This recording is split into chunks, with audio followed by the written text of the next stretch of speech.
I'm Laura. And we are Two Paper Girls.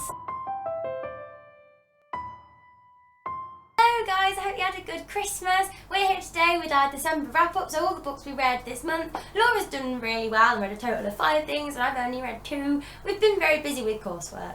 Yeah, we've been super busy, but we're kind of the opposite. When we're busy, I tend to read more because I relish my free time and really like reading and just escaping the stress. Whereas Amy feels like she doesn't have time to read, so ends up watching more telly and things. So we're opposites in that way. But we've got quite a few to get through, so let's just get into it. The first book I finished was literally in the first few days of December, and that is Mahonia by Maria Devana Headley. I uploaded a review for this last week, so go and check that out if you want some more in-depth details. But basically this is just about a girl who can't really breathe, and then she sees boats in the sky and crazy stuff happens, and that's all I really want to say because it's quite good going into it, not really knowing what's going on. It's magical realism, so you've got very strange kind of genre and strange new world. I gave this 3.5 stars. At first I thought it would be a 4-star book, but then I wasn't very happy with the ending and I got quite confused with the world building as it went along. It could have done with being an extra 100 pages. I have since googled though, and there is a sequel which I might pick up. I think it comes out next year, so I might get that cheap somewhere, but I am quite satisfied just having read this book. The first book that I read in December was Warm Bodies by Isaac Marion, because we're stressed with coursework, as we just mentioned, and one of our flatmates has Call of Duty and you can shoot zombies on it. So I was really in the mood to read a zombie book, and this was really good. I really liked it. The first 100 pages just made me feel like, oh, I love this. I can't put it down. But then it went down a bit because I just got a bit bored. It was like the novelty of R being able to talk and being all cute just kind of wore off. And I like Julie, but I can't put my finger on it. There's something about her that I just don't like, and I just can't put my finger on it. But I really like his friend I don't like how in the film the bonies are really scary, and in this book they're comical, just skeletons. I wasn't scared, but I really enjoyed this book. I gave it 4 stars. The next book I finished was The Kill Order by James Dashner. I was reading this book with Robin. I think I've mentioned we're reading a book on the phone. We're reading I Am the Messenger next, by the way. But yeah, we finished this again at the very start of the month, and me and him have a joint review coming up in a few weeks. But I really did enjoy this book. I gave it 2 stars because the writing was atrocious. It was so bad. The amount of times, just repetition, like the old man, the old soldier, The old bear, and the thunks. As everything hits anything, it's a thunk.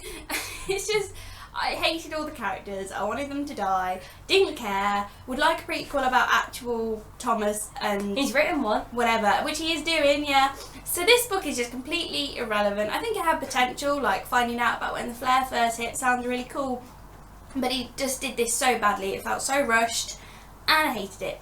But it was 2 stars because it didn't offend me. It wasn't unreadable, but I wouldn't recommend this. And the only other book that I read in December is this tiny 250-page children's short story about A Boy Called Christmas by Matt Haig, which I have signed. I showed you in my last video when I showed this book off.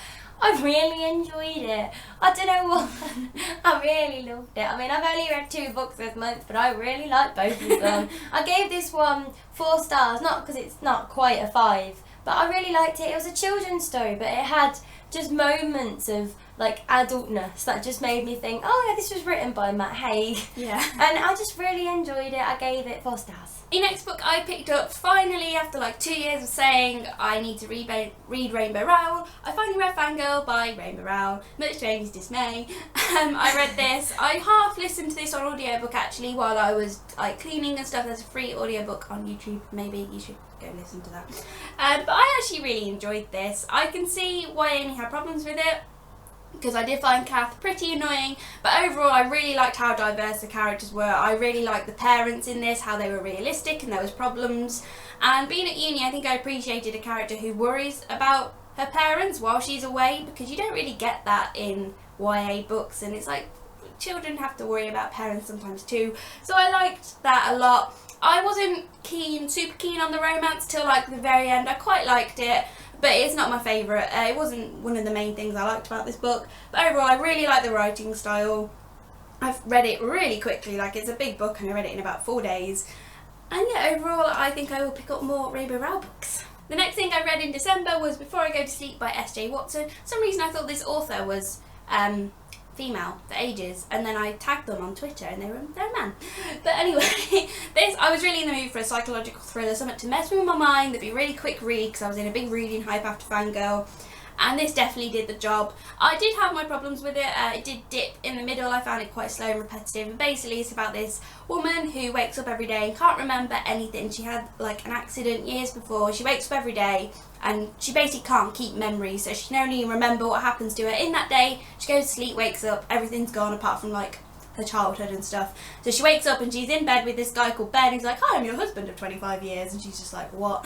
And then she starts keeping a notebook to try and help build her memory back up, and she's seeing a doctor.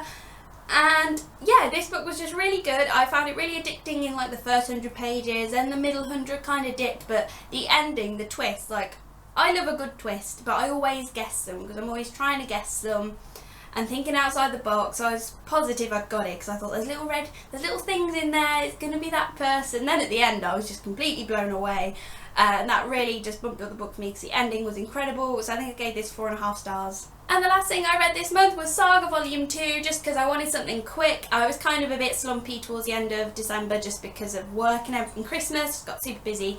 So I read this really quickly. I always think with Saga I'm not going to like it because I look at the art and the weirdness and I'm just like, ugh. But I remember that I enjoyed Volume 1, so I thought I'll pick up Volume 2. And I enjoyed this way more than the first one. It was really good. Again, the diverse characters are incredible. So like witty and funny banter between, it's really rude as well. It's just like proper adult graphic novel with loads of swearing and blood and gore. And there was a big twists and turns with characters, and this world's really like coming together with this one. I'm excited to pick up Volume 3. So that was our December wrap up. Laura did really well. I enjoyed sitting here. Your reviews are really good. I'm rubbish at reviews. Laura does really good ones. I want to read Saga before I go to sleep now. I'm glad you enjoyed Fangirl. I'm glad. Oh, thanks. She says with it. I'm glad. Yeah, dead look in her eye.